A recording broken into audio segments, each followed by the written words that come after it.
voice, and they can do AI scams of your voice, which is rather unsettling. So they could call someone you know using your voice and ask for instance, there's a video that I'll be showing you of someone impersonating a colleague and saying, "Oh, I forgot my credit card in the office. Can you give me your credit card number so I can pay for my lunch or something like that?" And the woman fell for it, and it's shocking what we can do with technology. I remember years ago when the internet was just getting its start, the information superhighway, and everyone thought what a great thing it would be for sharing information. And now it's a scourge. Now there's so much fraud out there and people fall for it so easily. And, I've seen people get text messages saying, "You missed jury duty and you please pay us, pay us a $150 fine in gift cards," or things like that. There are these telltale signs that you can see if someone asks you to pay in gift cards, if someone, is asking you to pay in Bitcoin or something like that. Just hang up. Don't do it and don't engage. I mean, that's, of all the takeaways that I have on this, because we all, especially, we're all of a certain age, or most of us are of a certain age, and you want to engage these people and tell them what idiots they are.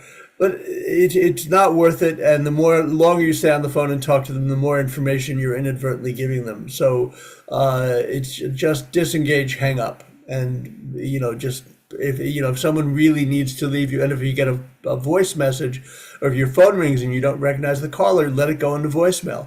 Let's see if they're legit, because most often they're not. I mean, 90% of the calls I get on my cell phone are fake calls, or are fraud calls.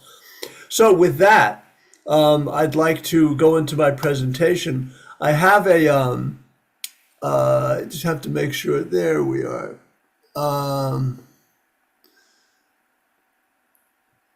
I have to make sure I'm in the right place. Oh, here it is. Sorry. There. This is my presentation on, and it's ours. I'm doing this for the Office of Consumer Protection in Montgomery County. They do a lot of outreach with people, and they handle complaints for sure. And they also do a lot of outreach and education for them. I do these kinds of presentations around the county pretty regularly for them. And it mostly involving, senior citizens, older folk, but it also it affects younger people. I mean, the calls I get for AARP are often from 30-year-old, 35-year-old people who've had their wallets stolen or their Social Security. They see a loan's been taken out on their name and they don't know who else to call, and so we give them advice on this. Let me just see how I do that. But I want to. Thank you all for being here, and on behalf of the Office of Consumer Protection, because this is so much of what we do is public outreach. So, thank you for being here. What the Office of Consumer Protection does is just some introductory slides. They mediate disputes. I mediate disputes for them between, home builders and homeowners, things like that. And we provide consumer specialists by the phone.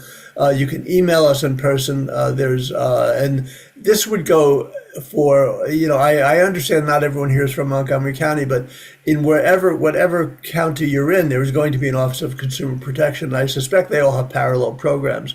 But you want to use the Consumer Protection Office as much as you can when you need to, because they will have valuable information on their websites and also on the phone that you can access to tell you how to deal with this.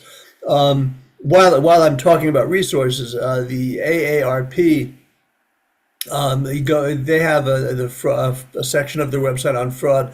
They list and they have podcasts. They have a bunch of information there about resources that you should know about, where to go, where to get a credit freeze, things like that. Also, there's a website by the FTC. It's called identitytheft.gov, and that gives you a lot of information if your Social Security number has been compromised or things like that. They will give you information, and it's right there. Not only information about the nature of the problem, but information of the resources you can use to correct the problem. Those are very important resources to have at your fingertips. Let me just move on a bit. And what this is all about today is how to avoid becoming a victim. the first thing I'll tell you before I even go on to the next slide is just be skeptical. And when things like you don't recognize a call on your phone, let it go into voicemail. If it's someone you know, they'll leave a message. You can call them right back. I'm a compulsive call answerer. I hate to leave a phone. Ever since I was a kid, I race to the phone because I think it's exciting. It's like the Wells Fargo wagons come to town. And, you stop doing that. I've actually stopped doing it. I look at it, and my phone now tells me potential spam. So I don't engage. Or if I do engage, if it's a call, I don't get the potential spam message, I will just call, but answer very gruffly and just say yes or something like that, and lower my voice a bit and just wait to see if I hear anything. Now, downside of that is I did that recently with my brother-in-law, who then started laughing at me, saying, "Is that the way you answer the phone?" I said, "I didn't know it was you. What can I do?" But you do have to just let calls roll in the voicemail. Don't answer calls you don't know.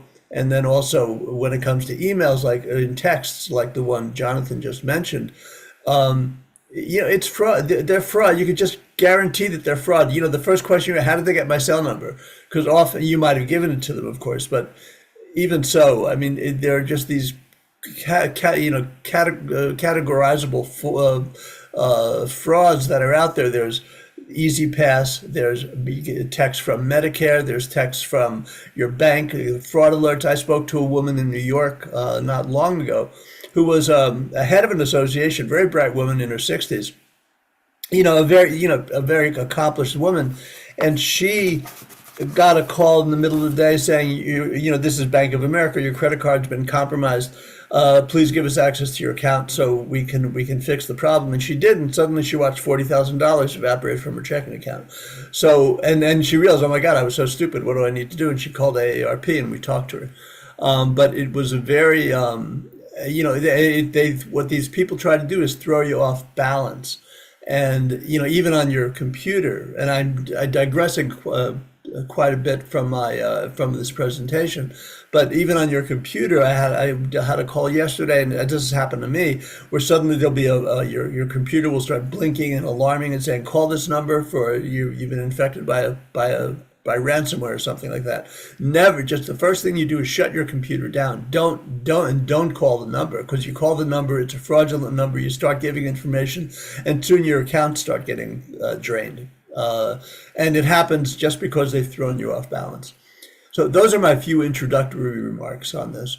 But moving along here, what we do is what OCP has done here is just giving you examples of fraud.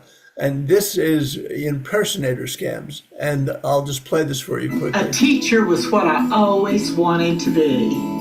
I got my doctoral degree in early childhood education. My husband and I had a wonderful marriage, and I lost him in September of last year. I got a call from someone who indicated he was from Medicare. They told me that they needed my Social Security number, they needed my bank account number for new Medicare cards. I told them I was not giving them the information and hung up the phone. There were thousands of consumers affected by this scam. They told consumers that if they didn't provide this information, that they might lose their Medicare benefits, and they implied that that would happen pretty quickly. They called back, and I continued to refuse to give them the information, but they would transfer me to someone else who would give me the same pitch they were giving me. I just wanted them off the phone. I gave them the information they wanted. These telemarketers are professionals. They know what buttons to push. They know what to say to get people to provide their information. If you receive a call from a government agency, be very skeptical. Government agencies don't call consumers to ask them for money. They don't call consumers to ask for personal information. I think it is very important that all of us continue to learn about scams. Because of consumer complaints like the one we received from Dr. Bowers, we were able to go into federal court, get a freeze on the defendant's assets, and shut the company down. I was so glad to even hear that they did win the case and shut the people down.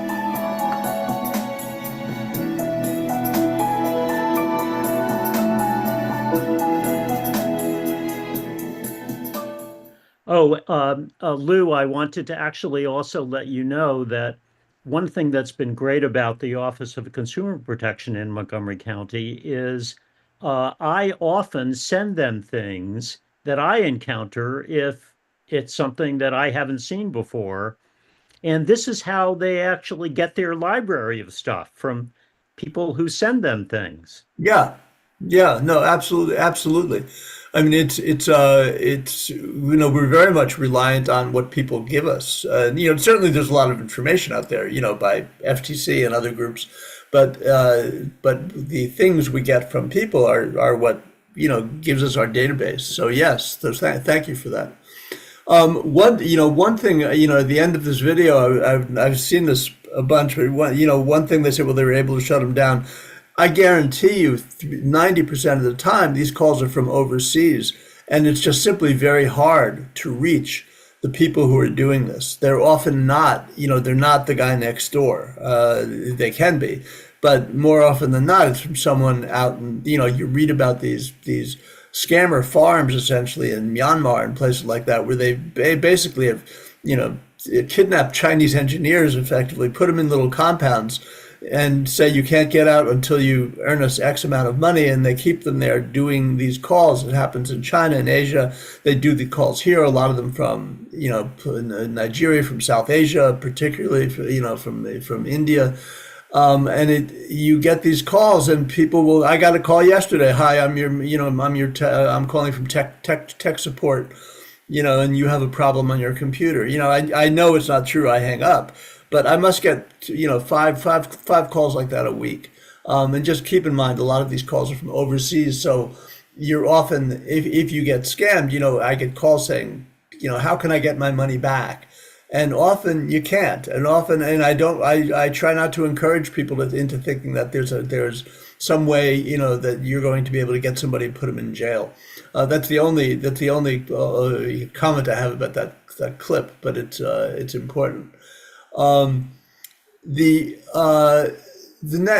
next things, and they have government imposters. There are business imposters. You'll get a call from someone saying they're from Amazon. Someone's just charged $5,000 to your account, whatever that means. If you have an Amazon credit card or something, and then you start sharing information. What they do, again, the tactic, the strategy is to throw you off center, throw you off kilter, so that you get alarmed and start sharing information.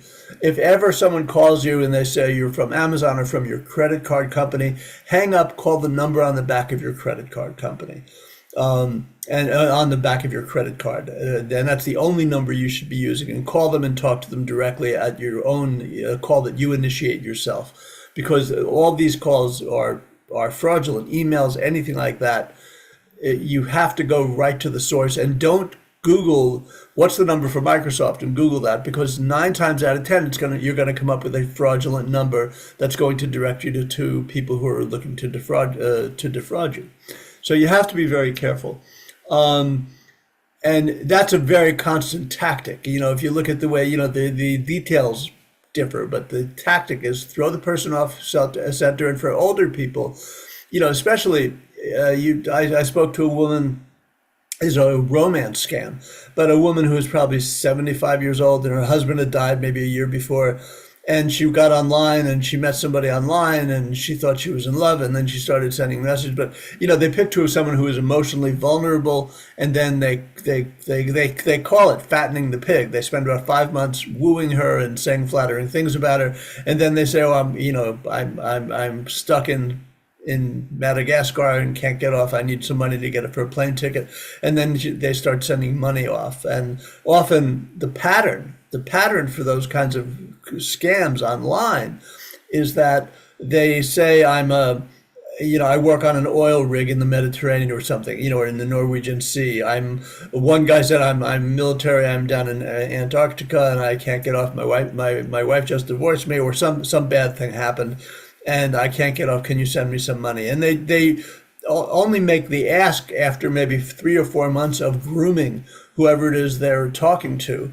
And, and people are lonely. We live in this very atomized world where we're all sitting and staring at our computers like we're doing today. And people are lonely and they fall for these things. And it really is, it's just something that you have to be mindful of in this day and age. Again, we have the same thing, government tactics we just talked about. Someone says they're from Medicare, they're from Social Security, they're from the FDA. I'm sure in Montgomery County, all of you are aware of the gold bullion scheme where they were convincing people. A retired lawyer jumps to mind. They're saying that he was his information, his money in his 401k is not safe. He needs to convert it into gold bars, and the FBI, the person on the call will say, "We're from the FBI, and we're doing an investigation, and we'll keep your money safe. Put the gold bars on your front steps, and we'll come pick it up." And the guy did it, and he clearly was, older and clearly losing his cognitive abilities a bit, but he did it, and it was a huge scam. And they finally arrested someone, but they only arrested the courier, who was just a kid, but it was out of China. And they had 7 or 8 successes where people actually converted money from a savings account, from a retirement account into gold bars, thinking that they were part of the investigation. I talked to one person who was really excited to be part. He told me they were really excited to be part of an investigation, like they were, somehow had some connection to law enforcement. And so this was like a return to the field, and they thought they were helping law enforcement, doing a great thing. They got scammed, and for a fair bit of money. And again, we say this repeatedly, but a real government agency doesn't email you out of the blue. They don't text, and they certainly don't, threaten you or anything like that, or give you money. And another giveaway, and this is what happened. What got me into this in the first place, my older brother, was scammed, and he was just giving. But they were saying, "Pay us in gift cards," so he was buying thousands of dollars worth of gift cards and giving these guys the information, and they took it, and he ended up getting evicted from his apartment, losing his car, and he subsequently diagnosed with dementia, but it destroyed him. And because he was just fell for it. And then they also told him, if you give us $20,000 today, we'll give you $40,000 tomorrow. And so he thought somehow or other he was going to make money off of that. I don't know what the hell he was thinking, to be absolutely honest with you. But it cost him literally everything. It was really quite tragic. There are also healthcare scams. This is an example of one. I'm from Medicare. We're sending out the new cards, and I need to confirm your billing information to keep your coverage active. For your protection, I need the last 4 numbers of your Social Security number. We need this urgently, or else you'll be charged a fee.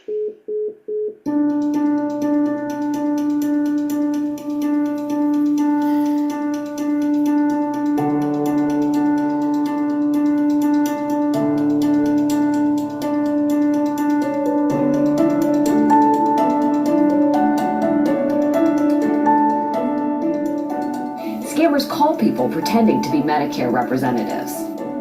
If you receive a phone call from someone acting like a Medicare rep, asking for your personal information, bank details, or Medicare number, it's a scam. Do not give any personal information or money.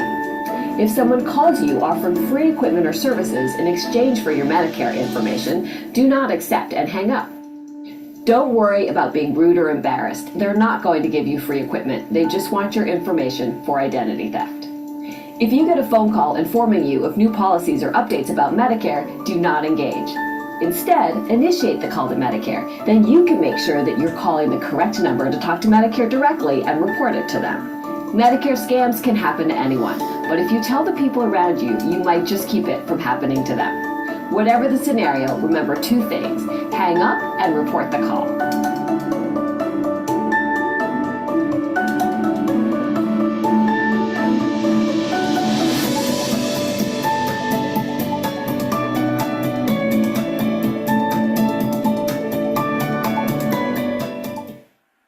Lou, could you tell us more about the AARP fraud network? Sure. With the ARP, the ARP actually is a very active. They do a lot of research and they work with the FTC and some law enforcement in getting information to consumers about what they can do and what they can do in the event of identity theft or being scammed and things like that. So the Fraud Watch Network is a set of volunteers. I volunteer. Most people volunteer once a week for you have a 2-hour slot, and they get calls that are screened about saying, for instance, I had a virus on my computer. I called the number, or I got a fraud alert, or I think my accounts are being opened in my name. What do I do about that? Things like that. And what we do, the callers, what the volunteer callers like myself do, is give people the tools they need to combat the fraud. For instance, if your identity has been compromised, meaning if your particularly your social security number is out there, or they discover an account has been opened by their name or something like that, we give them the information to contact the credit bureaus, Experian, TransUnion, and Equifax, to set up a credit freeze or a fraud alert. But honestly, I generally advise doing a credit freeze to lock down your credit so that no one can take out a loan in your name. There's also to prevent someone from using your name and information in a bank account. There's a system called Chex Systems, CHEXSYSTEMS, that you can call, and that highlights your name, your identity as for a fraud alert, so you'll be notified if anyone tries to do something. But that's the kind of advice that we give. Sometimes people will call AARP and say that someone stole their credit card. It turns out it was their brother-in-law or something, and I say, well, call the police. I mean, that's not a federal matter. And we also tell people to report. Like that last clip just said, report it to the FTC through the reportfraud.ftc.gov. Report to your local police. In some cases, that's appropriate. I mean, just to create a record. Often local police, especially in rural towns, just don't know how to deal with it. So you're better off calling, reporting to the FTC, and you could also report it to the FBI. They have a website called for computer fraud called ic3.gov, and that is a more elaborate report, but you can report it to the FTC because they collate this information and then try to identify the networks. These are organized criminal networks. So what we try to tell people, I'm answering your call in a kind of convoluted, I'm answering your question in a little bit of a convoluted way. But what we try to tell people, give people the tools they need to correct, to address the problem, protect themselves, and just stop any hemorrhage of cash that might have occurred, and also just to provide a comforting voice. Honestly, some people are so rattled by this. You just need to tell them, okay, it's not quite as bad as you think it is. I mean, especially if they haven't really lost money yet and they've only given information. You give them the steps and the tools they need, and that's very comforting because then they can go about and set up a credit freeze, change all their passwords, carefully review their statements. We tell people that, and they feel like they have a bit of control. And that's what the Fraud Watch Network does, basically, is trying to help people address the problems and also, help them restore a sense of control to what's going on. The other, and there's a little bit more in healthcare, anything that tells you should act now, anything, you see TV ads and all that, just don't pay attention to them. If you have a question with Medicare, call Medicare. And the calls it's been a little bit harder to get through to them lately for the obvious reasons, but it's still worth getting. You still need to get the information from the horse's mouth. That's just really important. And remember too that these scammers, some of them are better than others. I mean, I've certainly, like most of you, I'm sure you've all encountered phone calls or people trying to scam you, but these guys are really good at what they were doing. There was a really interesting article by a Spanish journalist whose mother fell into a romance scam, and he was able to kind of extricate herself from it. But they were all from a group in Lagos in Nigeria, but they're kind of colloquially known down there as Yahoo boys. And these guys, the economy is tough down there. They could make some money doing this, and they kind of, they sit in offices and they make these calls, and they kind of groom and compete with one another for who can write the best romantic message. Because I'm always shocked. People say, we were talking. They always say we were talking for 6 months. I said, were you actually talking? He said, well, no, we were doing IM, the Facebook messaging or, instant messaging and all that. But they had never really talked to them in person. They had never really heard a voice. And yet people fell, in love with them. But people fell in love and they were groomed. But the scammer was convincing. They're good. These guys do this for a living. I mean, I don't for any of you we're all at the point where we're sort of at the end of our careers and things like that. And you've done something for a living. You know how to do it theoretically, and these guys will play on your emotions, and they'll. And they're always, it's funny, I've never heard of well, that's not entirely true. I was going to say I haven't heard, most cases I hear deal with men scamming women, but I have met a guy 35, 40 years old who was scammed by a woman. He saw on Instagram a profile, and they went back and forth, and then they were going to meet in Amsterdam, and he had been sending her money for her mother's funeral. She didn't have money to pay for that in Portugal, so he sent her money for that. He sent her money for other things. He sent her money for the plane trip to Amsterdam. He got to Amsterdam. She never showed up. And then he found her picture on 4 or 5 additional Instagram profiles. And he finally got smart. And, he realized he'd been scammed. And the woman was just, you're not even sure, but and I don't know, he might have spoken to her on the phone a couple of times. But he realized he'd been scammed. He was a young guy. He was 40 years old or so. These things are very, these things, you have to recognize you're not just dealing with thugs on the street. You're dealing with, a fairly sophisticated network of people who are really good at scamming you, and they're really good at convincing you, of what they're saying.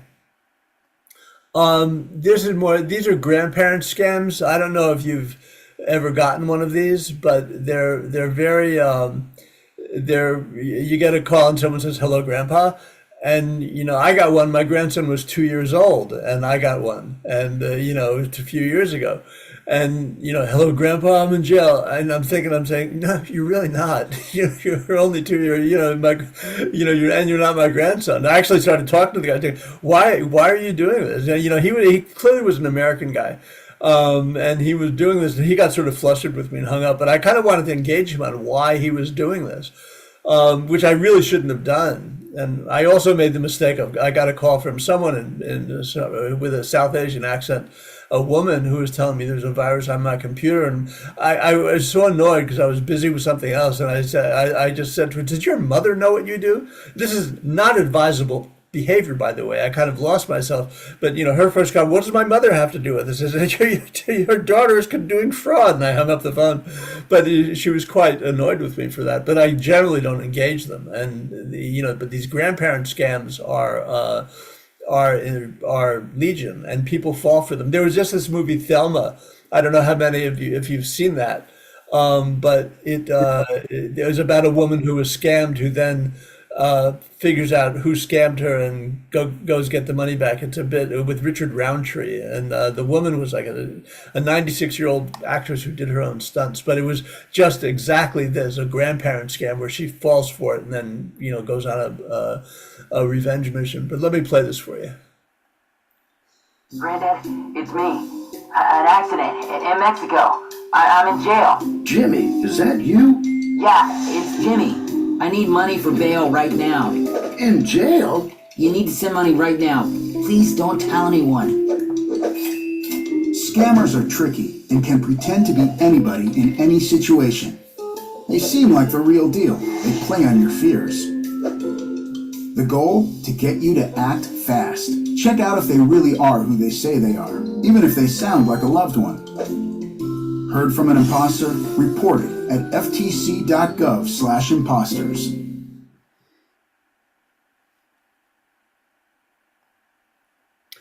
So, I mean, this is all self-explanatory. I don't want to belabor it, but you can get a call and they're asked for a medical bill, for bail, or for something.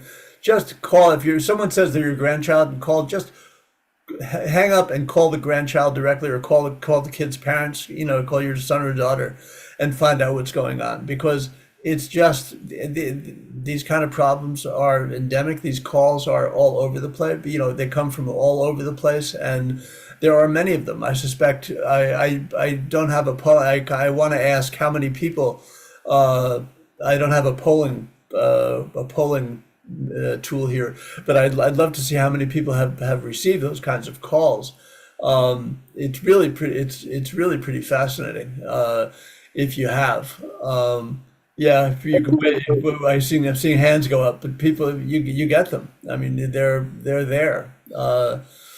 So let me move on. Again, why it works? They're convincing and they alarm you. You're sitting there and you get a call and you think it's your grandkid. Don't engage. And something just came up. Oh, there's a poll. There we go.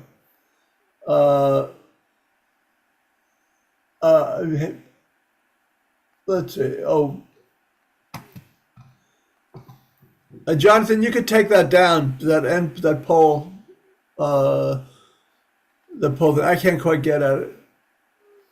Yeah, it was too AI for me, Lou. It wanted to ask about things that have been going on in the meeting and didn't easily let me just ask the question you wanted. Sorry. Okay, you can get that off. I don't need it. It was just point of curiosity for me.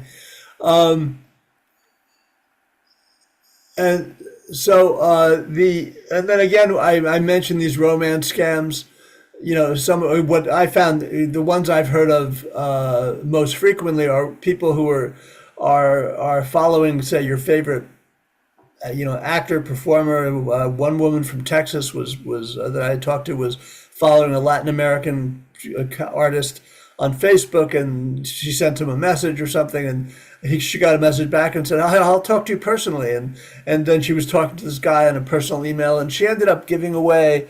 She was a 75-year-old woman. Her husband, she and her husband were on a farm somewhere down there. She gave away $300,000 to this guy, and then out of a joint account. Her husband found out about it and divorced her, needless to say. And she lost $300,000, and she was never going to get it back. But this guy groomed her. She just had this idea of like it's late life romance, and it didn't work out so well. Again, it's convincing, and they tap into your emotions. This gets so the real gist of this is, what do you do if you become a victim? And it so right away, from the FTC, what they tell you is you call the company where the fraud occurred. If in fact a loan, if you get an annual credit report, which I suggest everyone do, you go to annualcreditreport.com, you get your credit report, or you get one from your bank. Just make sure that there are no loans or credit cards that have been opened up in your name that you don't know about. If you see something, you call the company, the vendor who opened up the account, and you tell them it was a fraud and tell them to cancel it. And we also have the numbers here for Equifax, Experian, TransUnion. I find going to their website is best because their phone system, no one picks up. And I imagine getting a free credit report, and then if you become a victim of fraud, you file a report with the FTC, reportfraud.ftc.gov. The next thing you should do is, for any accounts that have been compromised, if it's your credit card, call the bank immediately, close the account, get a new credit card. If you need to close your bank account and open up a new number, do that as well. Correct your credit report if there's an issue there, and you could do that through Experian and through the credit bureaus, and also consider freezing your credit. I have frozen my credit. I got 3 or 4 notices saying large databases have been compromised and breached, and they offered free. I set up a credit freeze on my own, and I have credit monitoring set up with IDX and Kroll and a couple other people. But You definitely want to do that, especially if you don't plan on taking out a loan or anytime soon. You just lock down your credit so no one can open up and take out a loan in your name. And just you can lift that credit freeze momentarily if you're, for instance, I just sort of late in the game, but I got a United credit card for because I travel, I have to travel a lot, a couple times a year, and I finally decided to get a United credit card. But to do that, I had to fill out the credit card information, get a report, I get a message back from United telling me where they tried getting the credit report and why it was frozen, and then temporarily then calling. They have a number. It was for Chase Bank. I called Chase Bank, and I was able to lift the credit freeze for literally 5 seconds, so they could check, they could get into it, and then I closed it back again. So you can do it. You can do what they call a thaw of your credit freeze, a momentary thaw of your credit freeze.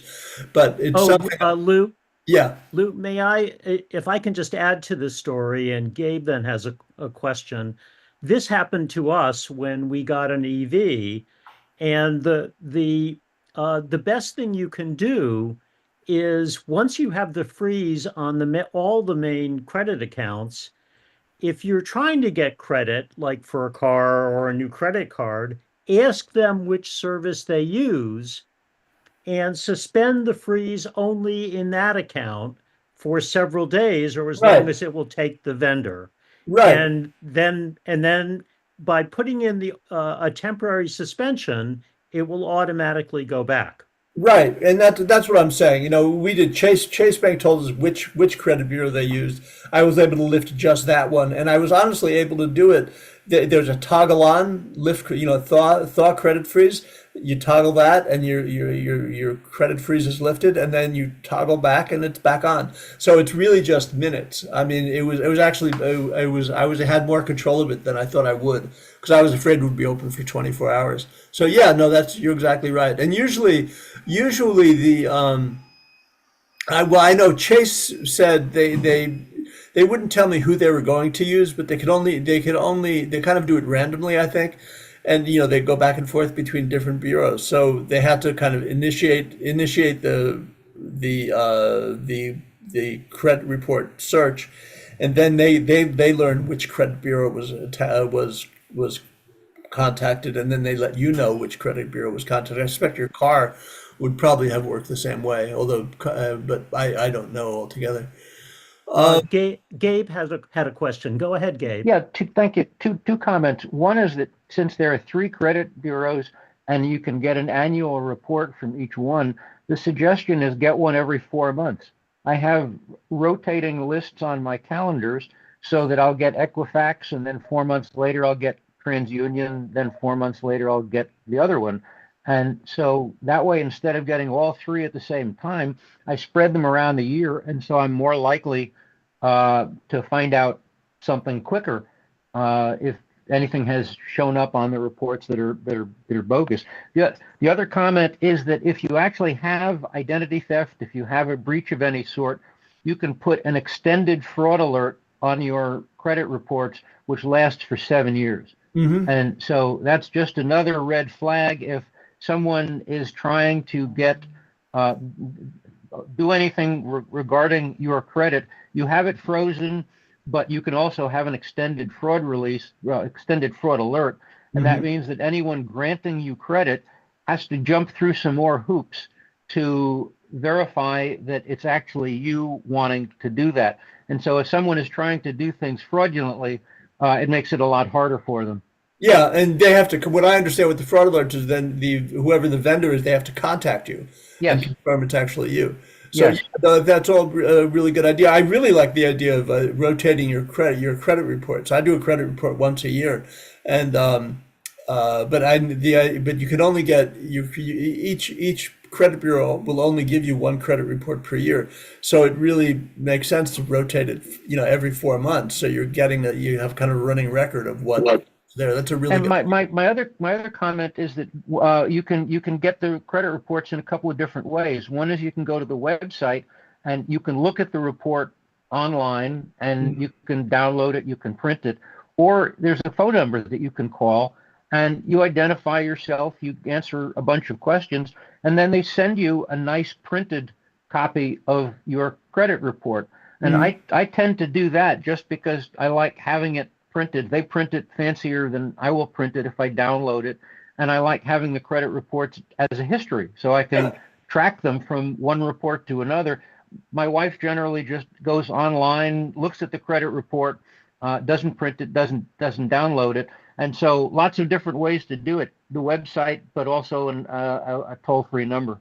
Yeah, no, thank you. That's really good. I'm really glad you mentioned all of that. But that's really good advice for everyone listening. It's a really key just to stay, the important thing is to stay informed so you know what's going on.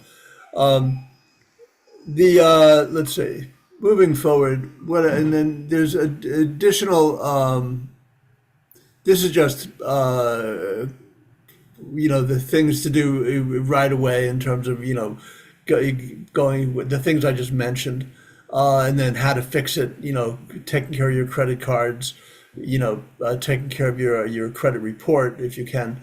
And then this goes to filing the report with the FTC is, again, fairly straightforward. It's reportfraud.ftc.gov.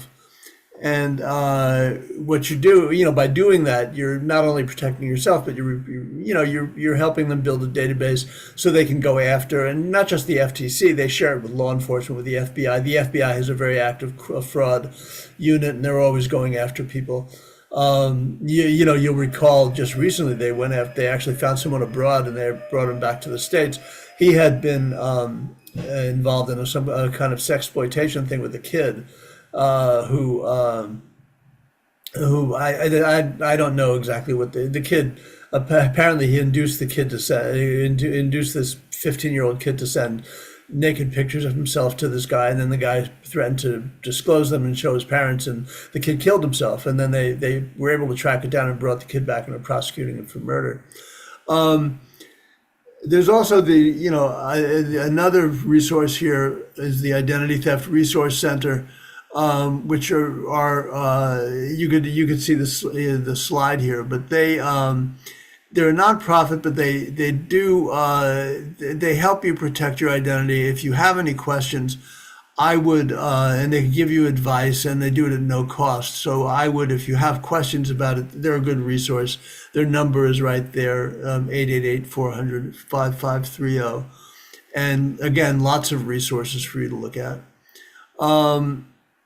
And then, this is another, I'm not, this is a redundant email. I don't know that this is no different than what I just showed you before about a grandchild in jail. I'll play it just because it's here, but I don't want to bore you with redundant videos.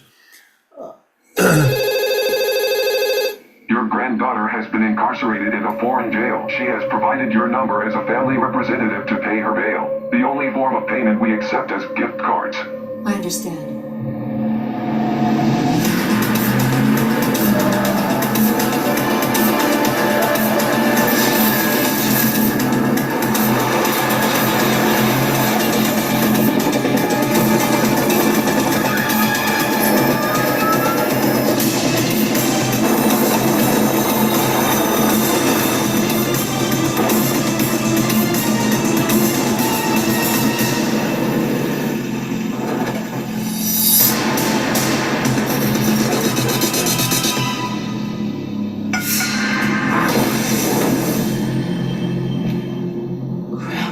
I got the gift cards. Now give me back my granddaughter.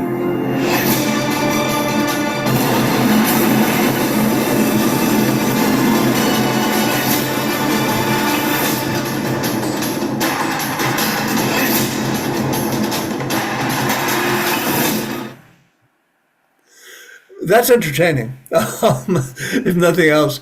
But but I think I think people actually like to see themselves as heroes. So people will want to do something like that. Again, there's a website here, from Montgomery County. We have this 311 number, which is also 240-777-0311. For emailing us. If you have questions, contact us at the consumer at montgomerycountymd.gov and visit the website. It's montgomerycountymd.gov /consumer, and you can see that. I think that's about it. So thank you. And there's other thing. Jonathan had asked me to get a couple of things I wanted to add to this because Jonathan had mentioned phishing, phishing, where you get emails and I get these from work a lot where someone like, my managing partner said, "Hey Lou, I'm out of the office, but can you please, send money to this account or contact me. I need you for something." And it's a fraud, especially when it comes in 3 in the morning or 4 in the morning. There's a fraud training that I do for a firm I'm with, and they always talk about things to look for, the red flags, messages that you get at 3 o'clock in the morning or they were off working hours. You have to be very suspicious of. I just got something from an attorney at another firm who I know, and I worked with him several years ago, and I happened to speak to him recently, and then I got an email from him saying, with attachments, Microsoft Word documents, but attached that I had to click on the link, and they were in the cloud, and I got 3 of them in a row, and I called him, and he said his email had been hacked, and they were, they were coming from the right person, the return email address was accurate and all of that, but someone had hacked his email account and then was asking you to click on a link, which was probably ransomware or spyware on your computer. Whatever it was never any good. Which goes to the one of the main principles of all this. When you get these emails, don't click on anything. Don't click on a PDF. Don't click on anything. Nothing is safe if you don't recognize it. And you do what I did here is I actually called the guy who sent them, and he was panicked. He was in the middle of trying to figure out what to do, and but he told me not to open it. But just don't open it. And even when you get things, if you're affiliated with, a firm or a company or something like that, and you get an email from someone saying, or they're from their human resources or something, and they need you to do something, don't click on it. Call someone and make voice contact with someone before you do anything that's been requested of you, because these phishing scams, they target you. There's phishing, and then there's spear phishing, where they actually know something about you. Maybe they look on your social media accounts. You have to be very careful what you put on social media. I don't do much in terms of social media posting or anything like that, because you just got to be very careful. And I don't do things like saying, "Hey, I'm on vacation for the next 2 weeks." I mean, among other things, you're telling people you're not going to be in your house, and therefore someone could come into your house and rob it. But you're also telling people, giving people the ability to track where you are and try to compromise your information in various ways. Again, just have to be very careful, be very vigilant. Don't engage, be suspicious, be suspicious of any kind of unexpected emails or texts you receive. Always call the source. Do not respond through a link. Call the source and review all your accounts carefully. Just be very careful so that this sort of thing doesn't happen to you. And so you don't find yourself suddenly losing a lot of money. Because your accounts have been compromised. And if your bank account information or anything like that is compromised, call your bank immediately. Tell them to put a freeze on everything. Just make those initial defensive calls really quickly, and then you can start reporting it to the FTC and things like that. Get a credit freeze, but stop. You turn off the water valve. You just stop the bank, tell the bank to freeze everything so no one can get into your money, and then take the other steps that we've talked about here. May I add something to that, Lou? Sure. Yeah, what I'd urge, based on what I've read about, is for everyone to think about, were you expecting this email or not? In other words, it's one thing to get an email from your bank if you've logged into your bank and are due something, and they want to confirm your your information and send you an email and ask you to click on it. But the key here is, if it's not anything you're doing, and you're not expecting an email, then be extremely skeptical. And the points that Lou emphasized over and over and over again is whatever you do to contact the actual vendor, don't use any of the information in the email.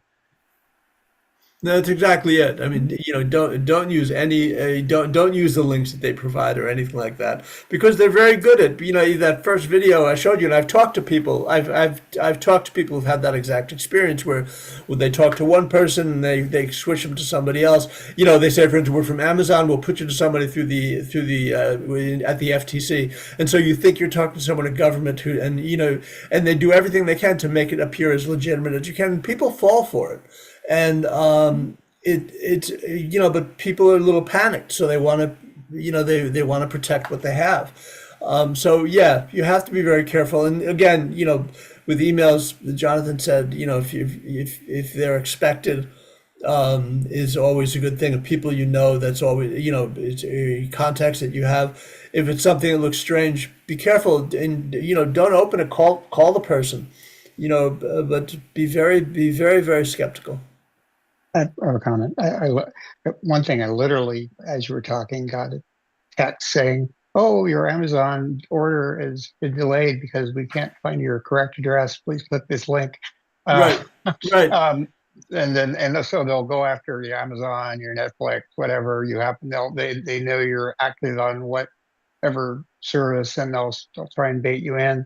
But I guess the other comment I make is I'm a cybersecurity professional. I do this for a living, and I am very cognizant of these things, but I still get tripped every once in a while. Yeah. So it's one thing you want to do. I would recommend everybody do is have on your computer and on your phone have security apps installed that will not guarantee you won't get hacked, but make it less likely.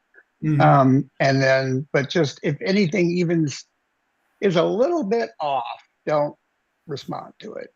Go to the source, call the bank, go to the website, whatever, directly. And how many times I've gotten a notice saying your credit card's expired. Please click this link and do a new one. I go and find 80 accounts is fine. So you need to just go back and double check anything you get that even the slightest bit off.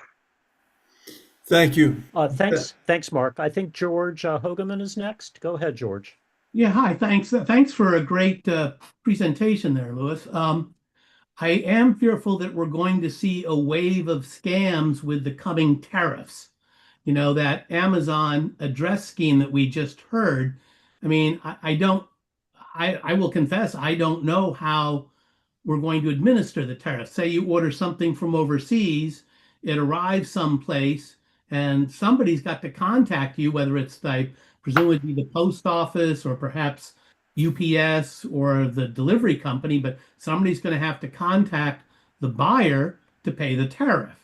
And, given the lack of a really centralized system here, I don't know how that's going to be administered. And it's creating lots of opportunity. Well, I just saw a headline today about tariff relief scams where people are calling and you're getting emails and things saying we can give you tariff relief, and people and so people are starting to buy into these tariff relief plans and pay money to avoid tariffs. But then those are just they're fraudulent. They're fraudulent, and I don't know. I mean, I don't know how they're going to do. I always assume with tariffs that the importing agency pays it, and then it's passed on to the buyer. That's the way I thought that worked. It wasn't like they're going to have to contact you personally, but maybe I'm wrong. You might know better. Well, I don't know. I think there are things that are for sale now on Amazon where the delivery times clearly suggest that they are coming from overseas, but you can't even take the identity of the company or the address of the company because I just got merchandise yesterday that I was surprised was sent directly from China. And I guess my understanding now, this is not authoritative, is that this would have been subject to tariff if it had arrived in the United States after May 2nd. I'm not sure if that's just from, I believe that's the case for Hong Kong. I'm not sure whether that extends to China. But anyway, it's uh, we'll see. I think We'll see. landscape Yeah, is I mean, I don't changing. know. I wish I knew more about that, Yeah, actually. the landscape is changing. So Yeah. Well, another way, Lou, that the landscape is changing, and you alluded to this by urging people not to talk to phone scammers because they can record your voice. Yeah. So Exactly. And that was please, in, I'm sorry, Jonathan. yeah, go ahead. Oh, there was in a previous iteration of this, of this presentation, there was there was a video of, actually, let me just check something real quick, to see if, Yeah, what I was thinking of, Lou, is the very ready availability of using AIs to right. mimic voices with Well, what I voice was going to recordings. show you, what I was going to show you here, and I won't muck around with the PowerPoint anymore. But we had a video in here of a newspaper reporter doing a thing where she used her voice. She worked with someone to create a message using AI that sounded like her, to call a colleague to tell her to, use her credit card information to do something. And the woman was about to do it, but she was, took it hook, line, and sinker, because they have your voice. That's why you have to be very careful how you answer the phone and how you talk, because you don't want to give. You hear a voice that you know it. And there's also, I saw some other presentations recently about AI, using AI generated images of, you think you're in a Zoom call, for instance, with someone, and it was telling you the telltale signs. You think you're talking to someone in human resources or something like that, but you realize the question, there's something that the shading on the face isn't quite right. The shadows aren't falling quite right. Things, and you think you're talking to, they're responding to you, but the responses maybe are a bit wooden, a bit, just a bit off, but very subtle. I mean, this is not, it's not like they are a robot and talking to you like this, but there's just something a bit wooden about the way that they're talking to you, and a lot of it is the lighting, which frankly, I'm not that visual a person, so I when he pointed it out, I saw it, but just looking at it, I wouldn't see it. But the lighting, either be shadows on, say, both sides of your nose when the light's only coming from one direction or something like that. But the AI is frightening for what it can do in that respect. So yeah, I'm glad you mentioned that, because that's really an issue, and one more reason why not to engage these people on the phone, because they're recording your voice. Well, to me, what it feeds into, and I don't think this can be emphasized enough, if you get a communication that has urgency, that's a hallmark of scams. Yes. Scams never pitch something to you and then say, let us know what you think about this. Never. Right. Don't give them any ideas. No, but that's exactly true. I mean, anytime they're pushing you with a sense of urgency, you absolutely have to get, just hang up, because it's a fraud. Someone who really had your interest at stake wouldn't be doing that. And when they start telling you to pay in gift cards, don't do that. If they tell you to pay in Bitcoin, don't do that. Things like that, these telltale flags. The minute they mention Bitcoin, we don't even get that far. But if you get that far, they mention Bitcoin, hang up. Gift cards, they tell you to pay in gift cards, hang up. And again, urgency is a telltale sign. Everybody talks about in this field. When they talk about things to watch out for, if they're telling you it's urgent, hang up. Go ahead, George. So the whole scam of like your bank or credit card company calling you about, a questionable charge or something. My experience has been the opposite. So we were at Yellowstone at Grant's Lodge a number of years ago, and they had trouble because the internet is very bad there. Their phone connection was bad. So I was unable to pay for the meal with my credit card. And then as we drove out of the park, I tried to get gas and found my credit card had been frozen by the bank. Because again, I think the restaurant had tried to put it through several times. So the Bank of America had to have a long, tedious phone call with Bank of America to get my credit card unfrozen. But basically, the moral is when they saw there was a problem, they thought there was a problem, they froze the card. So they didn't call me to say they're going to freeze the card, they froze the card. Mm-hmm. So again, it's hard to know whether banks are always consistent in their behavior on stuff like this. Yeah. And then, if I may, I did fall victim to another scam useful to this group. So Great Britain and the European Union are both putting in electronic clearance requests in order to travel to those countries. And so we were possibly thinking of transiting the UK back in January. And so I Googled it and went onto a website and entered my data for my UK clearance. And I had to pay $90. And it turned out that was a secondary company that was facilitating this. And I got a legitimate clearance because I checked it with the UK, with the Foreign Office. But it turned out if I'd gone directly to the Foreign Office, I could have gotten the clearance for like $10. Yeah. And even the US government, we use contractors. I was a professional visa and passport officer for more than 30 years.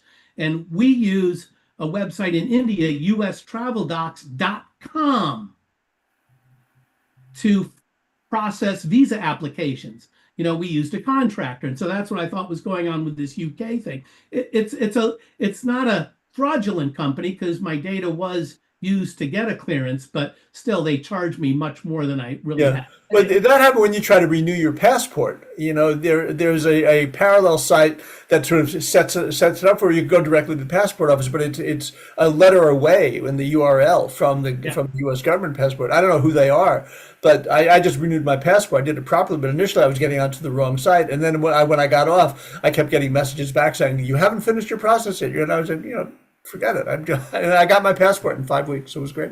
Well, I'm glad that worked out. But then just one last thing, there's an exchange of Jonathan and me in the chat about this. It's a private company, I understand, but it's been contracted with the IRS and with Social Security and Medicare, ID.me. Yeah. And, again, I was put off by it because I would have preferred to see idme.gov say, but it's id.me. Yeah. As far as everybody on the call, I presume that it's a safe website. Yeah, I mean, I practice before the U.S. Patent and Trademark Office, and they require for me to have an account there, I had to register through ID.me. And so I use it and it's safe. I mean, they basically were just confirming you are who you are so I can get on and transact my business on their website. Right. An elaborate registration though. It's like your driver's license and you take your picture and whatever else was. There were a lot of steps. Yeah, it was very thorough and impressive and fast. I mean, I had to do a Zoom call with somebody and hold up my driver's license, but still it still strikes me as somewhat scary because it would be easy for a well-trained fraudster to, mimic that. So. Yeah. Lou, I think also in the chat was No More Robo. Is that familiar to you, and do you recommend it? Well, that's just for getting no more. It's registering with the FTC to stop getting robocalls. What those are computer generated calls that where there's no one on the other end when you pick it up, and then some eventually they will start asking you questions. But it's one thing to do that in theory will cut down the number of robocalls you receive, but I don't think it stops them completely. But it's something to do. It's not, and that doesn't hurt. And there used to be one number for landlines and another one you registered for cell phones. So if that's still the case or not. I also, is there any interest? I found the video on artificial intelligence. Is anyone interested in seeing that? Certainly, Lou. Why don't you share that? Let me share that. Hold on one second. Yes, please. And Gabe, we'll come back to you in just a minute. Thanks. Um, And while Lou's doing that, everyone, please sign into our Google Pi Attend form. That's what we'll use to draw a door prize a little later in the meeting. Oh, I'll put another link in the chat. Thank you. I was going to ask that. Yeah, this is it. I took two things that I love, dancing and dogs, and I made them into a successful business. Hi, I'm Ronnie. I'm the owner of Ketatov, and I teach people. Apologies for the ads here. Dogs on my website. On YouTube. I was searching for a platform where I can really. There we go. Sorry about that. I'm not rocking with a lot of this AI stuff, but AI on Wix, now that's a vibe. Now this whole flow is a conversation, so your words actually build your website. You can go any direction here. Online store, writing a blog. Sorry for the ads. One platform, any website. Yet another one. Unlimited creation. Wow. Subscribe. Wayfair's biggest sale of the year is here. Right now, score up to 8. Great ideas can come from anywhere. With Wix, you. What's with all the ads? You voted for it, you got it. America is booming. Meeting a quickly growing energy. We've got passion, we've got determination. Like, and if we set our sights on something, you better believe it's happening. Do you know what's really fun? For God's sake, forgive me. Can you just put a link in the chat, Lou, and people can access it? Yeah. The future of your business is here. With Wix, you get advanced AI capabilities. Yeah, for now I'm having trouble getting out of this. Wait a minute. The future of trading is here on Robinhood Legend, the new desktop trading platform. I hope it's okay. I just stopped the share. Good. That seems Thank to you. not be going anywhere. I apologize. Yeah, can you put a link in the chat with the video that you mentioned? And now we'll go back to Gabe. Gabe, go ahead. Nomo Robo is a private company. It's not the government. It's not FTC. Every business needs to answer one basic question. It's a private company? Yes, it's a private company. And what it does is very useful. We have service from Cox Cable, including telephone, and it took a while for Cox to enable Nomo Robo, because in order to use that has to be enabled by your voice over IP company. But what Nomo Robo does, it watches for spam calls. And if it recognizes something, the way it works is you get simultaneous ring. So when a call comes in, Nomo Robo looks at it at the same time your phone is ringing. And if Nomo Robo recognizes it as a spam call, it basically answers the call and immediately hangs up. And so what happens is when we hear a very short ring, one very short ring, we know that Nomo Robo has been on the job, has recognized that as spam, and has killed the call. And so all we have to do is be just a little slower trying to answer the phone. Is that on your cell phone, by the way? I'm talking about. I'll talk about that in a minute. But I'm talking about voice over IP at your house. Voice over IP at what used to be a landline. Yeah. We get one very short ring, and that indicates that it was a spam call. Separate from that, you can download Nomo Robo app on your cell phone. And there's a free version and a premium version. I have found that to be a little bit less effective. On the other hand, I hardly get any calls on my cell phone. I don't give out the number. I don't want to be called on the cell phone. And so I've not really been a good test for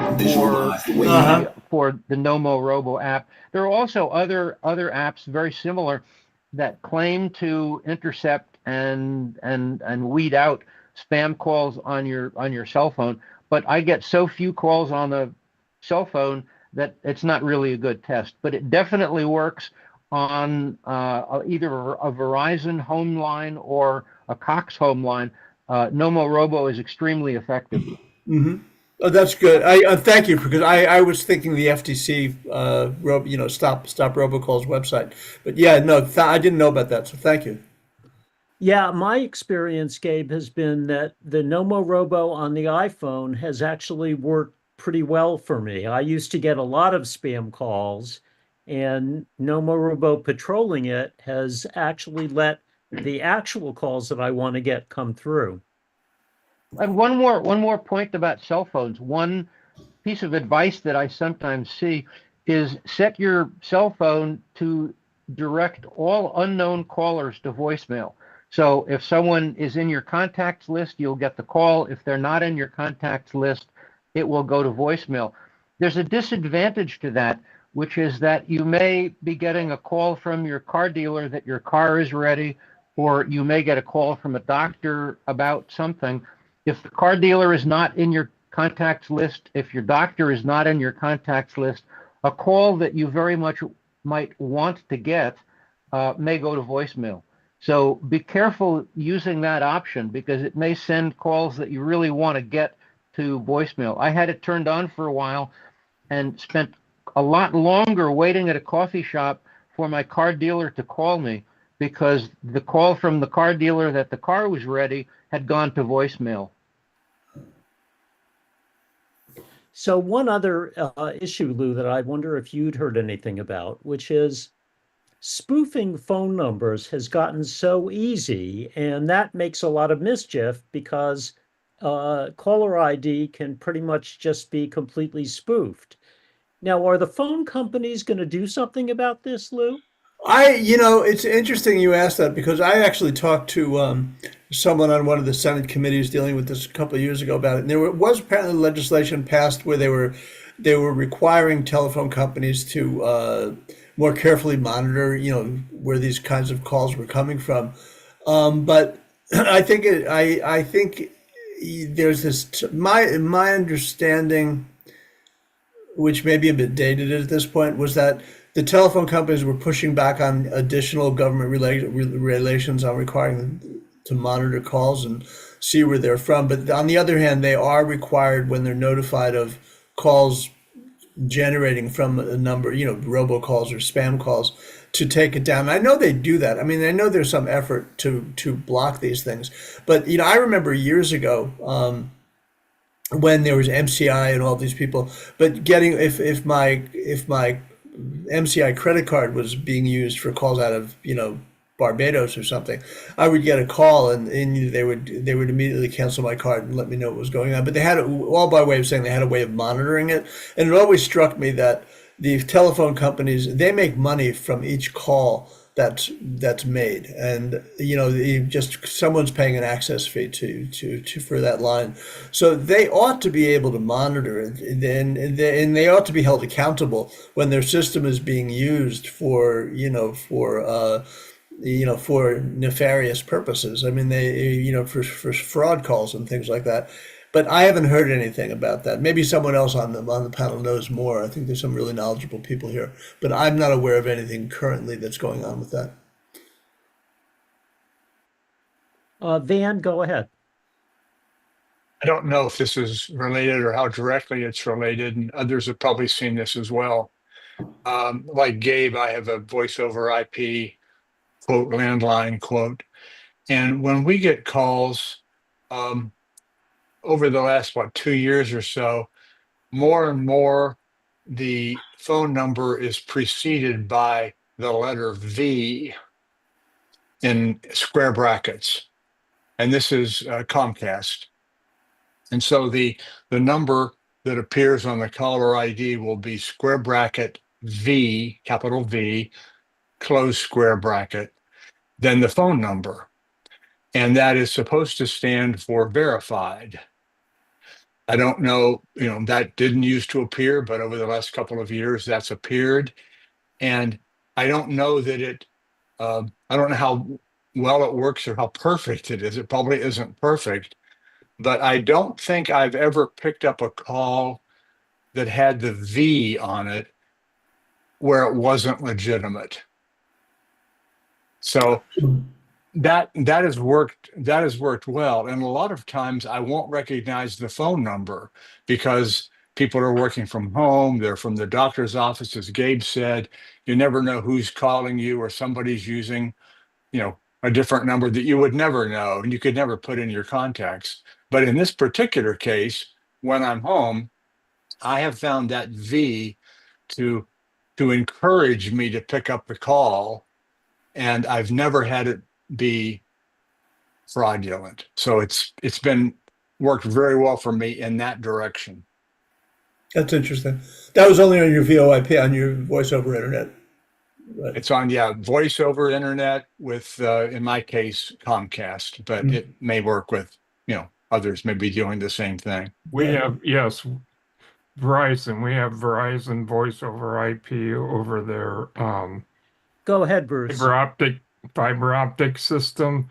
And yes, Verizon has the same thing on their home phone lines. The left square bracket V and right square bracket, which is, as Van said, it's supposed to mean that Verizon in this case has verified the number. I don't know how they do that. In some cases, it's been somebody else who we know is on Verizon, and maybe it's verified just by virtue of the fact that they're a customer, but I don't know how they actually verify it. It does seem to work. We've had No More Robo on our home line for several years because it's free. If you have Verizon voice over IP over their fiber optic cable, they will provide No More Robo for free. So we signed up for it early on, and it works just like Van described. It forwards, or it's simultaneous ring. When it rings at your house, it also rings at the Nomo Robo. They assign you a specific number, and they have some kind of database apparently. And if it shows up as, fraudulent or something like that, they pick up, and you don't have to deal with it. Now, when it comes to cell phones, we have Verizon for our cellular service. Verizon, it is possible to get Nomo Robo on your cell phone as well, but it's not free, at least not on Verizon's wireless system. We have a different one that is free. It works somewhat, and I agree that, I set my phone so that only calls in my contact list get through, and that works quite well. It doesn't, as Van or somebody pointed out, it can be a problem if a doctor's office or car dealer calls. I guess it was actually Gabe that pointed this out. But anyway, if somebody calls that's not in your list, it could be somebody you want, but at least they get to leave a voicemail. It doesn't just hang up on them. So that works quite well, and they still can have the option of calling our home phone number if they have the number, and they can always either get through or leave a voicemail there. That's all I have to say. Yeah, when I was trying to launch a poll, can people raise their hands if they use Nomo Robo on their home phone or on their iPhone? So it looks like this has some use. Yeah, my experience, similar that's been mentioned, is that it works better on the iPhone than it does on the home phone. On the home phone, Nomo Robo catches maybe 1 out of 5. So the regular dinner hour home phone ringing, Nomo Robo doesn't get, and it's somebody trying to annoy my spouse with a Medicare pitch. Anyway, with the reports of the V thing, it's at least heartening to know that Verizon doesn't seem to be sitting still. And I suspect the other providers aren't either. Is Nomo Robo, can you download that from the App Store on your Apple phone? On your iPhone? You can. You download it. I think so, but yeah, again, it's a monthly or annual fee. It's not free on your iPhone, as far as I know. At least it's a subscription. Who's your wireless carrier? Verizon. Yeah, it won't be free, but if you're willing to pay for it, go for it. Yeah. Now there's another. Verizon actually offers a different app called Connect or something. I don't remember the name, and that's also an add-on cost to your Verizon FiOS home phone Mm-hmm. or Verizon Wireless subscription. But I found that the Nomo Robo on the phone seems to work better than the Verizon tool. Really?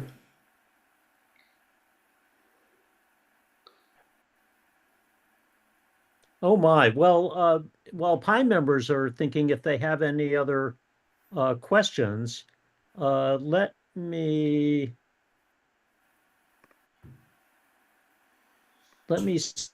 Lou.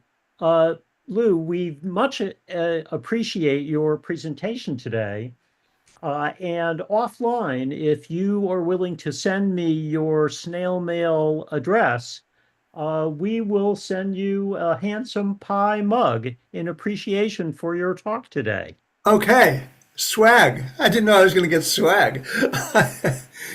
Usually I get a stale chocolate chip cookie when I go to these things.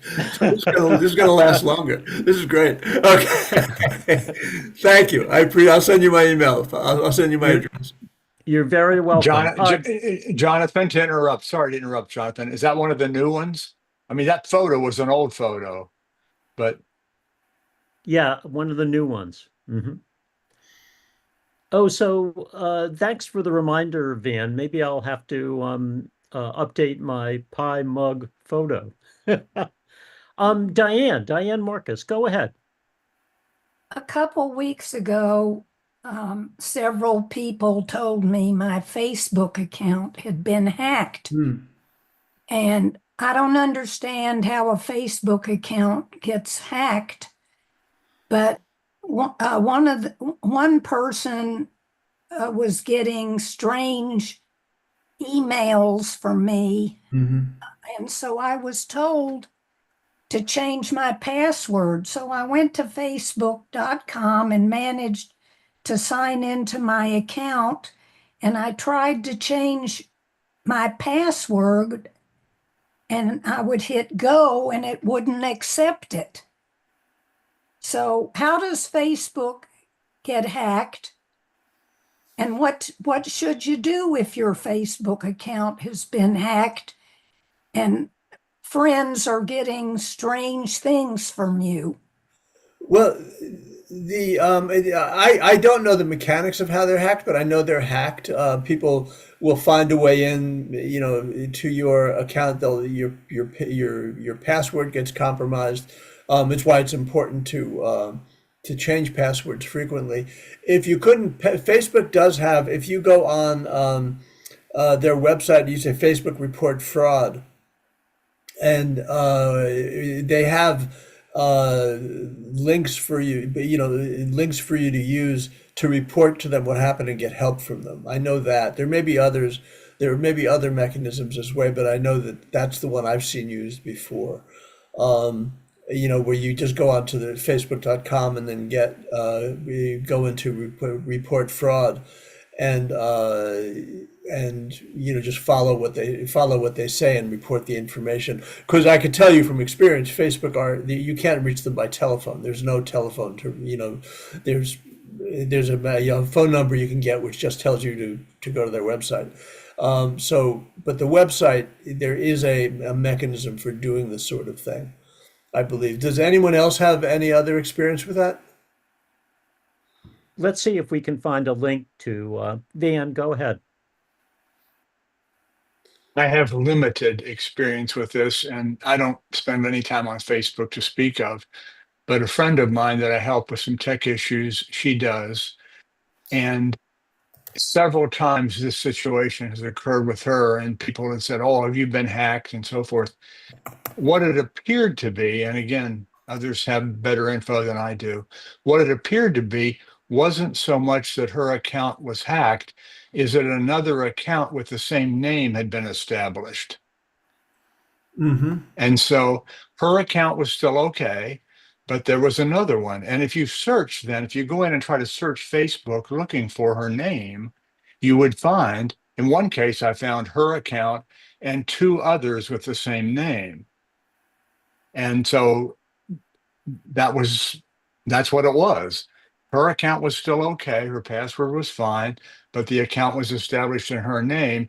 And somehow, and this is the next part, is that some people had, had reached out, or had, that fraudulent account had reached out in some way to some people that she knew, and they thought it was her, but it really wasn't her. It was a different account with the same name.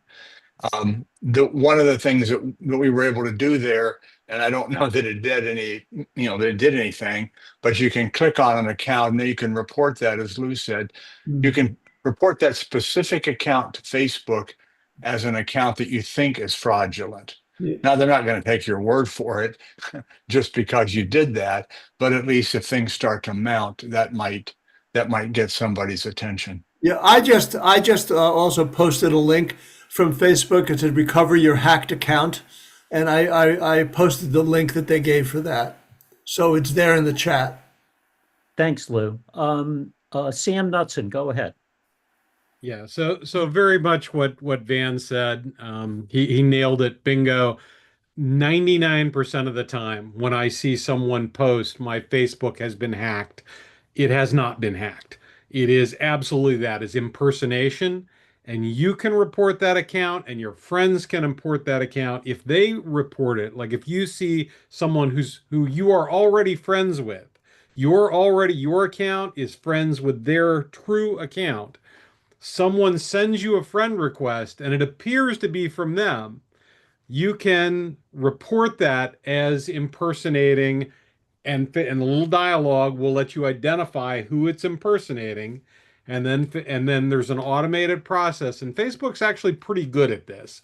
They'll reach out to the person, they do some comparison and say, hey, this account is trying to friend people, they're trying to work their way into this network, and then what they'll do is either use that account to perpetuate some fraud individually, or suddenly flip it to a page that's advertising products that you probably have no interest in. But it's not control of your account. And so the best thing to do is report and block. Don't panic if you're that person. It's gonna happen to you because your Facebook profile picture, regardless of how much you've locked down your content, sort of the sign on your door is visible to the public, just like the address sign at your house. Someone can't tell what's inside your house, but they can drive by and see your address. And this is kind of the equivalent of what they can do with Facebook. They can see your profile picture, your name, and so they can use those two things to set up an account that sort of kind of appears to be you. And depending on if you've set your security settings to where other people can see who you're friends with, they might immediately try to friend all of your existing friends and kind of, really start to confuse you. But to truly hack your account, they have to recover your password. And I put the link in there with some tips on securing your account, which is much because you don't want to get into the situation where you are trying to recover your account. You want to prevent that. And the best way to do that is setting up things like two-factor authentication, where Facebook is going to say, hey, if you try to log on to a new device, we are going to contact you through one of the existing means that we have to confirm that it's you. And usually this is just on another device, and it's pretty straightforward. Now, none of this is going to protect you from sort of the nation state professional level hackers, someone who can clone your SIM card, take control of your phone number, but guess what? If those level people are targeting you, you have way bigger problems than Facebook to worry about. They are trying to get money. Criminals are not trying to worm their way into your Facebook network to look at your pictures. They want to get money. So they're looking for the fastest path to do that. But secure your accounts, not just Facebook, but all your important accounts with two-factor. It is a pain in the butt, but anything that ties to your identity or money or critical information like medical records, anything like that, if you have two-factor available, turn it on.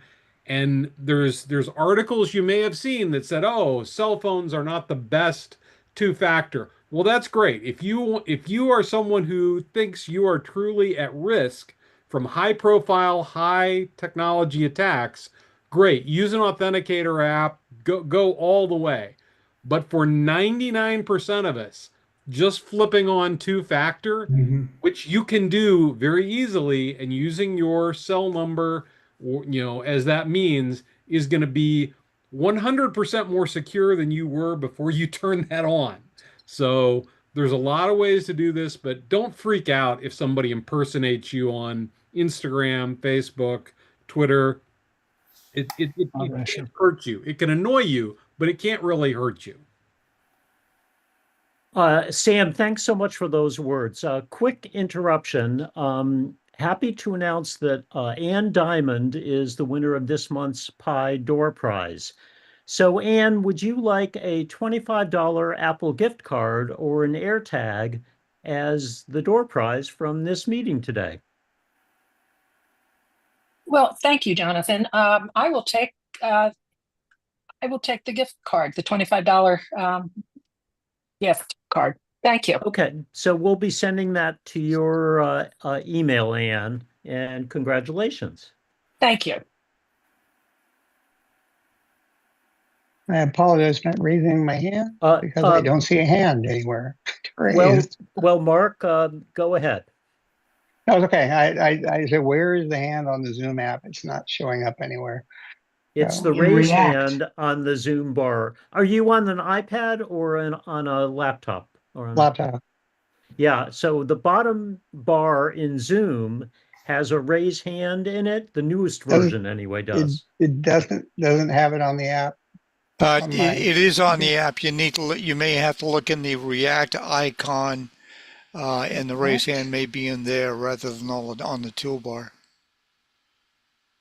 Okay, I'm not sure where the React icon is. Okay, I'm sorry to interrupt. I don't see that either, but I see it.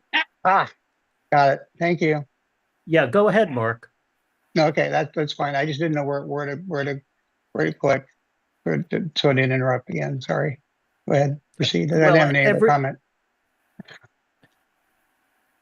Yeah, Mike Emery, everyone, is our Zoom expert. So, Mike, I thought for sure that would be the thing that worked, because I'm reminded that in Zoom settings there's a checkbox to have a separate raised hand, so it's usually buried someplace.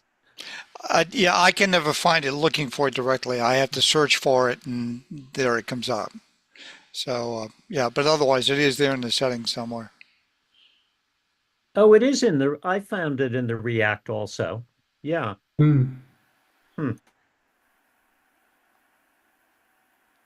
Yeah, so everybody update your Zoom app. One thing we've learned is that Zoom is actually concentrating on security much more these days than in the early days of our Zoom meetings during the pandemic. And the best hedge against that is to use the newest versions of Zoom. Does anyone have any other questions or comments for Lou Levy? So Lou, who are you next going to be talking to about this? Truthfully, I don't know. I wait for Maurice from OCP to tell me, who the next one will be.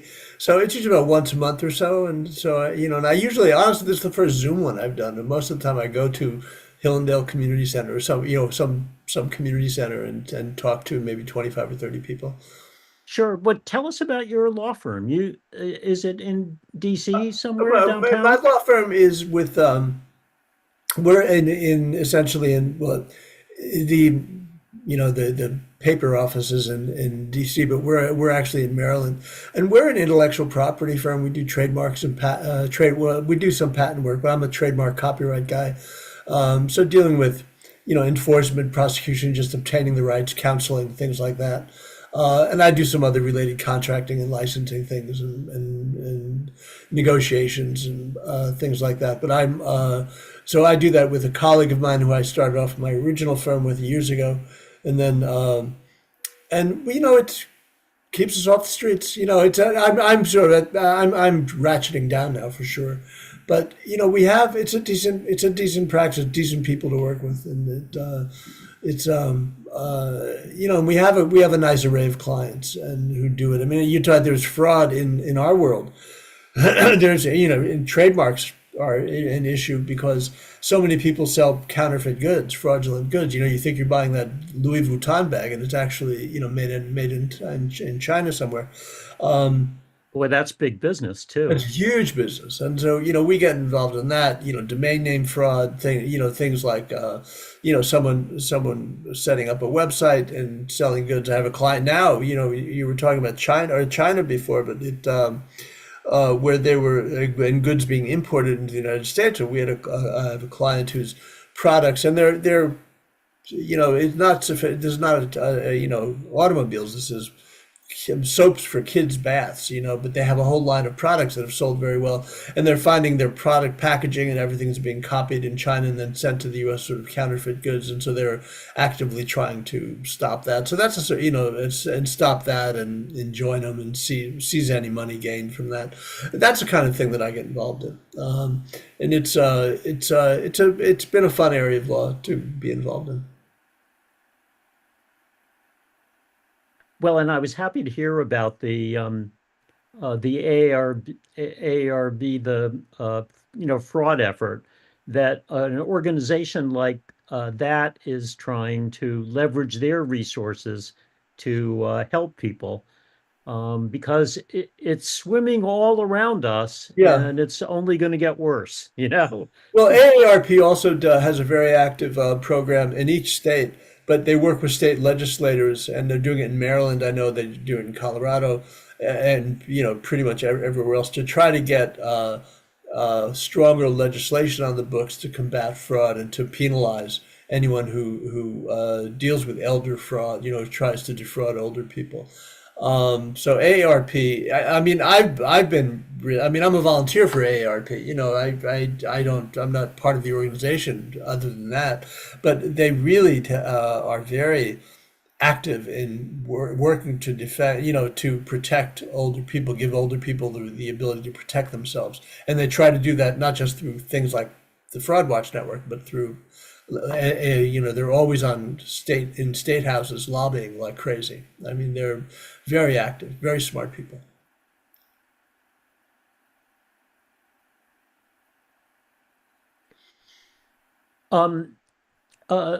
Lou, we will send you a pie mug, and thanks again so much for coming today to our pie meeting and talking about this ever-present issue.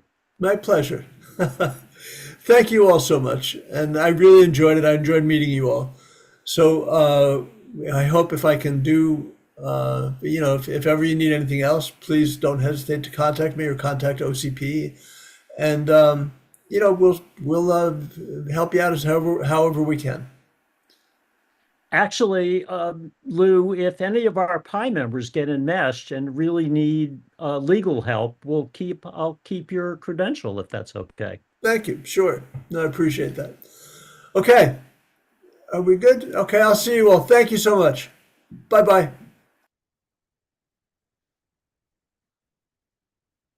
Well, I hope everyone agrees that it's good for us to try to bring programs like this back, periodically, because the best antidote is for all of us to keep this in mind, and please spread this to your friends and spouses and everything, because that way I just waved my hand and up it went. Van, did you have a comment or were you just waving? No, just a quick comment. Everybody's got a story about this, and I ran into one with a friend of mine, this woman that I assist with her technology and other things. And she called me and said, "Could you get onto my computer? I don't know how to respond to the request I've gotten." This was just earlier this week. And it was an email that she had received ostensibly from her pastor. And it was just sort of a generic thing that was saying, please contact me. I'm going to be out and won't have access to email and so forth. It didn't say much. And something just caused me to think this is strange. There's something not right about this. And so I said, no, okay, this is not from him. I don't think we'll just consider this a scam. Anyway, another friend contacted the church, and everybody on the church mailing list had gotten this. And so someone had gotten access to his contacts and had started to send out these emails, and they weren't coming from him. But this woman, I mean, I don't know where it would have gone, but she was one click away from replying to the email as requested. I don't know what it would have led to or what it would have turned into, but she was that close to taking the next step. It could just happen before you know it. Yeah, when you get emails from friends asking you an unusual thing, the first thing to do is to pull down from the from in the email and see if it looks like it's really from them or if it's from some other email address. The return Now, address was clearly not the church office, which was that was the first thing I did, and so that caused me to feel really comfortable. But sometimes this one was way off. But sometimes it could be so close that you would be not quite sure one way or the other. But well, I think the problem is that if it's really from their email address, it means their whole email has been hacked, and that's harder to fix. It's very easy to spoof the from email address. So same as caller ID, the from address is not definitive, and you might get a note that appears to be coming from a known contact asking you to do something strange, like I've lost my phone, please call me on this other number, or please do something like that. And I've gotten occasional notes where they've clearly matched me up with someone else and they're asking me to do a favor because they're encountering some kind of problem. And the first time I saw that, it was plausible, but I checked by another communication channel with the person who said, no, I didn't send that. And now when I get them, I can tell almost immediately. And the funniest one that I got was my wife and I are involved in an organization where she's the president of the local chapter. And I got one of those bogus notes claiming to be from her to me with sort of very stilted formal language asking me to do her a favor. And so that was just clearly nonsense and absurd. But those things are going on, and it goes back to one of the tips during the presentation. If something seems to be off, it probably is. If it looks suspicious, check it, not going back on the channel by which it arrived.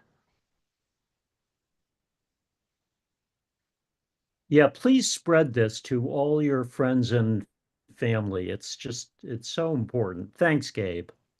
well, Gabe, I can understand how you were suspicious because your wife would never be that polite to you. I appreciate Exactly. that. And it wouldn't take her nearly that many words to tell me to do something.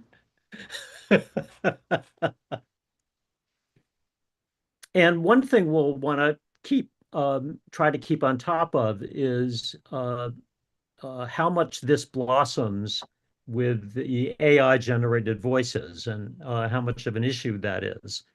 So I know I think I had seen the video that Lou was trying to show, but beset by YouTube ads. And that was that was a demo of how this could work. But how much this is actually in the wild now for grandparent scams is something that we'll want to try to keep an eye on. So if anyone learns about that, let's just post early and often in the Pi email list.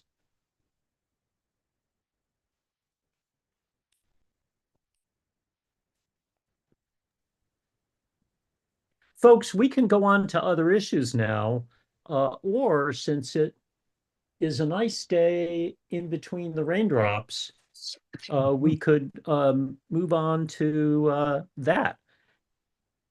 I have actually a fun thing in Silver Spring. where we have a plethora of wonderful coffee houses. A new one that blossomed is one where the fellow actually does the beans for you while you wait. Burns the coffee beans, and he's having a grand opening today, so I'll definitely want to bike down there if it isn't raining. But thanks, everyone, for all the questions and the attention for this issue. And we'll want to, as I said, keep it live with everyone. Jim Landberg, go ahead. I just wanted to know how do I renew my membership in the Apple Pie? Or do I send a check, or do you have the information already from a credit card or some fraudulent way, or what? I think your membership is fine, Jim. Let me It's valid check it. I think it renews in May, or needs to be renewed in May.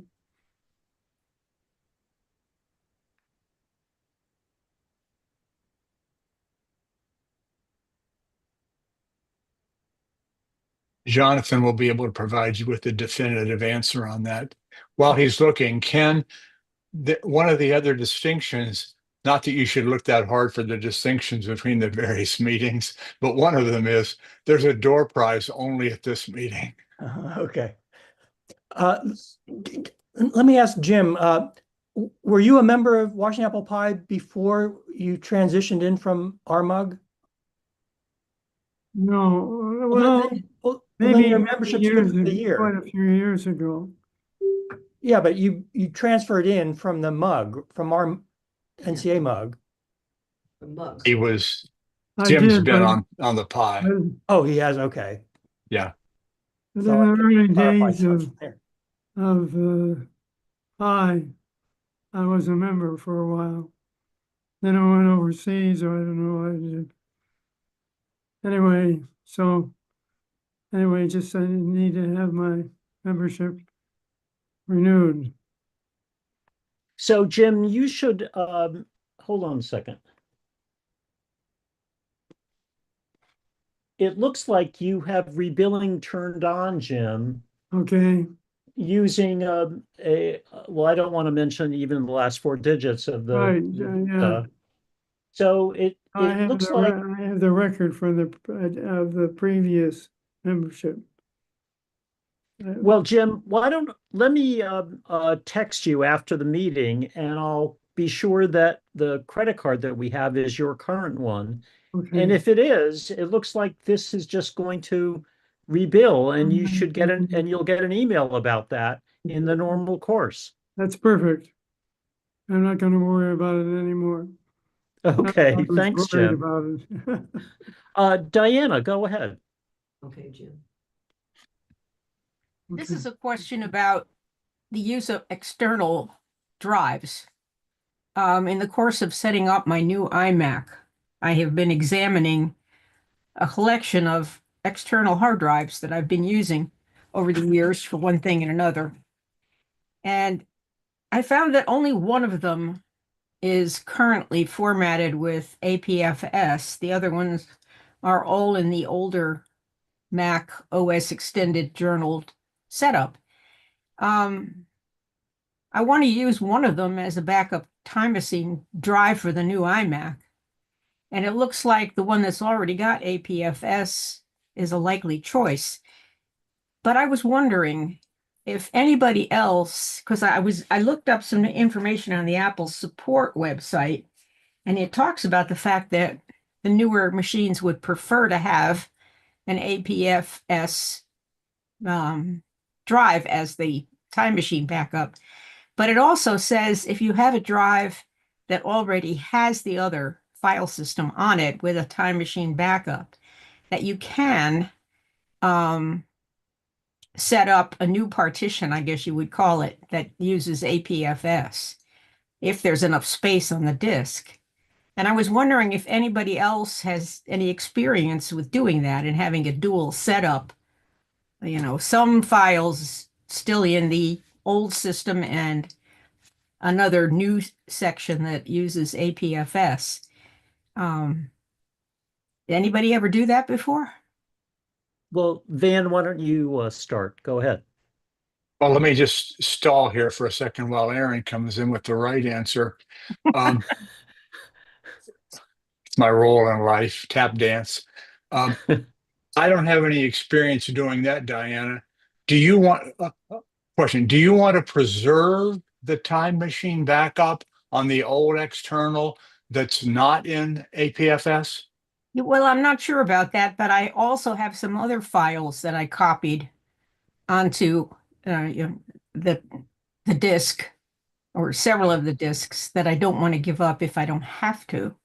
Well, if you're going to if you're willing to sort of start with a new time machine backup from this machine and then let it build going forward, then using the APFS format, I think, is the preferred way to do that. And you would just start clean, and you would, either format the drive, or you would have, Right.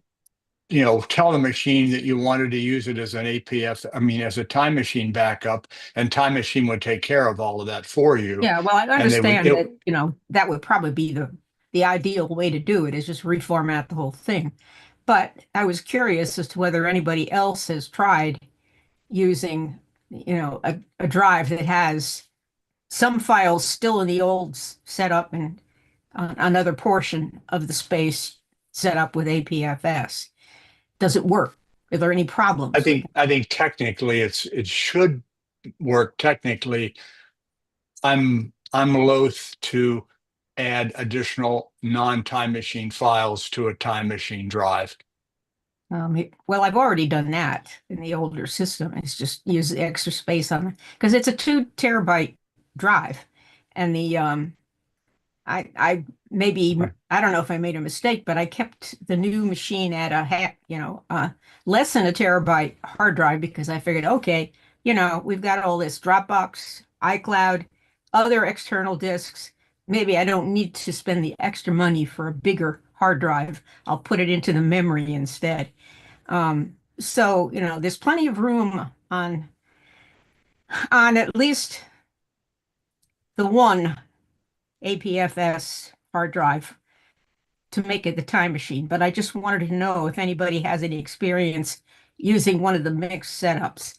And I see Aaron is ready to jump in here. I've stalled long enough, Aaron. Thank goodness I think you you're have. here, man. Just a second. Let me say goodbye to the YouTube watchers. We're going to stop